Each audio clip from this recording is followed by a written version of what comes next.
connaissez de plus en plus Étienne-Alexandre Beauregard. Il est souvent sur les ondes de Cube. C'est un chercheur à l'Institut Cardus. Il va publier une série de textes, Karima, dans le journal du dimanche. C'est quoi Oui, ce journal le du dimanche? JDD, donc un journal français qu'on retrouve là-bas. Je trouve ça intéressant qu'on l'invite parce que, tu sais, on se questionne quel modèle de société on veut. On parle beaucoup de Mark Carney, mais j'ai envie de vous poser la question aussi, tu sais, le Canada, pour vous, c'est quoi? C'est quoi? Tu sais, on dit souvent le Canada, dans sa constitution, il y a le multiculturalisme, la question de la sacralisation des différences. On se rappelle que Justin Trudeau disait que le Canada, c'était le premier État, tu sais, post-national. Fait qu'on va essayer concrètement de se dire, le Canada, on s'en va vers quoi? Puis, c'est-tu un modèle qui a inspiré à l'international? Puis Mark Carney, est-ce qu'il continue dans cette voie-là où on est rendu ailleurs? On va en parler avec Étienne-Alexandre Beauregard, qui est chercheur et essayiste. Et il y a une phrase, je pense que je commencerai avec ça, Étienne-Alexandre, parce que moi, ça m'a frappé. Tu as dit, parmi les grands échecs politiques et philosophiques des dernières décennies, il faut désormais compter le multiculturalisme. Bonjour, Étienne-Alexandre Beauregard. Bonjour Karima, bonjour Rémi. Ben oui, donc c'est un échec international, cette idée de multiculturalisme. Déjà, il faut que tu nous le définisses rapidement pour qu'on comprenne un peu plus qu'est-ce que tu veux dire par là. Ben oui, absolument. D'abord, moi aussi, ça me faisait plaisir d'écrire dans le Journal du Dimanche qui lance une série cet été. Moi, je précise, je fais juste le premier texte de la série, sur ce qu'il appelle les prophéties intellectuelles démenties. C'est-à-dire un peu tout ce que les grands esprits, les grands intellectuels, souvent progressistes, nous ont amené comme théorie en disant voici vers quoi le monde s'en va, voici ce que tout le monde va finir par adopter et qui se sont révélés des échecs par la suite. Moi, j'ai fait le multiculturalisme. Sans doute, nous parlerons-ils du communisme aussi, qui en est un éminent exemple. Et donc, quand on parle du multiculturalisme, moi, la manière que je l'ai défini, j'ai parti de l'expérience canadienne. Parce que même si ce n'est pas une particularité canadienne, hein, beaucoup de pays ont adopté des régimes similaires, on est certainement le pays qui l'a le plus défini. Évidemment, à partir des années 70-80, avec Pierre-Éliott Trudeau, hein, qui disait, la citation que je prends dans le texte, il dit à partir de maintenant, il n'y a plus de groupes majoritaires, plus de nations au Canada, seulement des groupes minoritaires. C'était sa vision un peu du multiculturalisme, hein, où il n'y a pas de nation dominante. Comme tu disais, Karima, son fils a dit plus tard que le Canada, c'est le premier État post-national.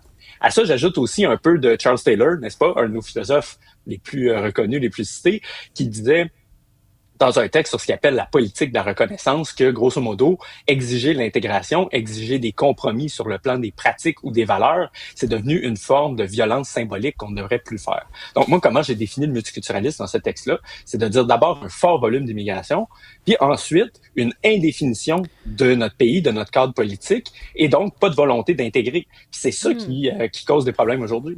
Mais pourquoi tu dis que c'est un échec? Il y a un dernier sondage là, au Canada. Les gens sont majoritairement convaincus que c'est une bonne chose, y compris au Québec d'ailleurs. Je ne me l'explique pas, mais c'est ça qui est ça. Pourquoi tu dis que c'est un échec? Ben, je pense que dans les ramifications concrètes de cette politique-là, on les voit, les échecs aujourd'hui, parce que partout en Occident, puis à ce niveau-là, le Canada et le Québec n'y échappent pas, on conteste de plus en plus nos politiques migratoires parce qu'on a l'impression que ça a été trop loin. Et je pense que dans une partie des problèmes du multiculturalisme, c'est aussi la question de la loyauté, hein, parce que quand on n'exige pas ça, on n'exige pas l'appartenance, ben ça nous donne des choses comme on voit en ce moment au Canada, par exemple, toutes les questions d'ingérence étrangère qui n'existaient pas avant. Et maintenant, quand on discute de politique internationale, c'est comme si l'intérêt du Canada était plus vraiment le centre de la discussion. Hein. Quand on l'a vu à l'intérieur du Parti libéral du Canada, c'était essentiellement une guerre communautaire à savoir est-ce qu'il faut supporter Israël, est-ce qu'il faut supporter la Palestine. Même chose quand on voit dans certaines circonscriptions, on dit ah ok, on va aller prendre tel candidat de telle communauté qui va promettre des choses selon tel intérêt clientéliste. Puis la vision d'ensemble de qu'est-ce qui est bon pour le pays, qu'est-ce qui est bon pour la nation, elle passe clairement au deuxième point. Et puis c'est ça qui fait qu'on peut se demander, est-ce que la démocratie, comme on la connaît, elle est compatible avec le fait de ne plus avoir une appartenance nationale? Parce que je pense qu'on a la chance au Québec de pas être rendu à ce point-là complètement, ou quand on débat de politique, on débat quand même de c'est quoi l'intérêt du Québec, qu'est-ce qui nous rassemble, puis on a un centre de gravité. Mais quand tu as des gens comme ça qui vont un peu décrocher du débat pour juste défendre des intérêts boutiquiers, ben là, on est dans autre chose que la démocratie, parce que c'est plus un affrontement autour de l'intérêt général. Puis ça devrait nous inquiéter. Oui, c'est ça. Puis le mot d'ordre, je pense, cours des dernières années, c'était, par exemple, c'était diversité, diversité, diversité. Ça, on entendait beaucoup ça. C'est le mot qui était à la mode. Et c'était, immigration toujours plus. Il fallait toujours dire c'est plus, plus, plus. Sinon, vous passez pour xénophobe. Mais là, tu mentionnais que les pays, tu sais, se cherchent un peu en ce moment au Royaume-Uni. Même eux disent, OK, tu sais, c'est un échec, là. Cette doctrine-là n'a pas bien fonctionné. Il y a des problèmes, disons, de communautarisme. C'est des communautés contre des communautés. On n'arrive plus à faire espèce de sens commun, pas de sens commun, mais de ce côté où on est tous ensemble, en fait. Le Canada, on est rendu où maintenant avec Mark Carney? Est-ce que tu trouves qu'on est dans la même logique que le père, donc Justin Trudeau père, ensuite Justin Trudeau, ou on s'en va ailleurs? Je pense qu'on est à un moment un peu particulier en ce moment dans le débat sur le multiculturalisme. Dans le texte, je termine en disant on est à quelque chose comme un multiculturalisme zombie. Et je l'explique l'expression. C'est-à-dire que dans beaucoup de pays, et depuis des années par ailleurs, on reconnaît, au moins sur le plan rhétorique, que le multiculturalisme ne fonctionne pas. Dans les années 2010, autant Nicolas Sarkozy que David Cameron que Angela Merkel ont dit, des gens qui sont assez centristes, ont dit que ça ne fonctionnait pas, qu'il fallait trouver un autre modèle. On pourrait dire aussi qu'autour de 2024-2025, même Justin Trudeau a un peu fait son mea culpa sur l'immigration. Je ne sais pas si vous vous rappelez, il a fait une petite vidéo où là, il était en bras de chemise, il regardait la caméra puis il disait « Hey, on l'a échappé ». Mais la question, une fois qu'on a reconnu sur le plan rhétorique qu'il y a quelque chose qui fonctionne pas, est-ce qu'on a mis de l'avant un modèle alternatif? Puis là-dessus, la réponse, c'est non. Parce qu'à bien des égards, dans la plupart des pays, par ailleurs, à part peut-être certains pays d'Europe de l'Est ou le Danemark, la crise migratoire qu'on subit depuis 10 ans, elle n'est pas arrêtée. Et de la même manière, au niveau de ce qu'on pourrait appeler le pouvoir symbolique de l'État, dans nos politiques culturelles, dans nos politiques d'intégration, il y a peut-être un petit durcissement, mais on n'a certainement pas changé d'état d'esprit, là. Je veux dire, on est encore dans les politiques de discrimination positive, on hésite encore à demander vraiment de l'intégration qui est substantielle. Et donc, de fait, on a peut-être fait certains ajustements sur les bords. On a arrêté de crier de manière triomphante que le multiculturalisme était la solution à tous les problèmes. Mais sur le fond, est-ce qu'il y a quelque chose qui a vraiment changé? Est-ce qu'on a passé vers un autre modèle? Moi, je pense qu'au Canada, comme à peu près partout ailleurs en Occident, non. Mais Étienne, là, on va être pressé par le temps. Rapidement, on fait quoi?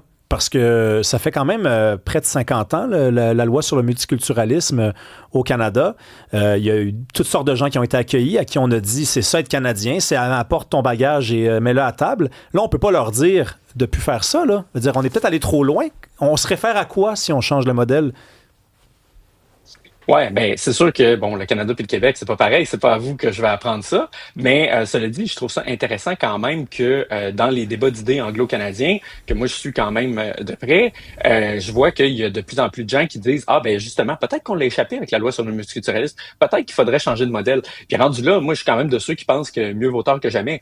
Fait que si on peut au moins faire en sorte qu'on abandonne cette approche-là pour avoir un engagement plus fort envers l'intégration, puis je pense que si on le faisait à l'échelle fédérale, certainement que ça aurait des répercussions positives pour le Québec, parce que le Québec arrêterait de subir ça.